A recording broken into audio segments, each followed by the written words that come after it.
Alright, the unit is complete. Power is on, up and running.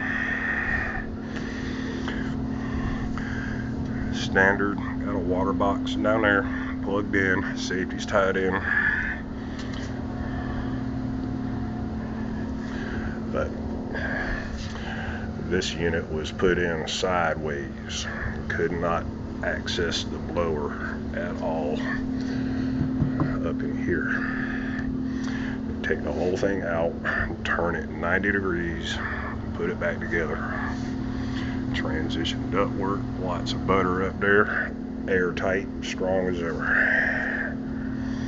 But that's all I can do for now.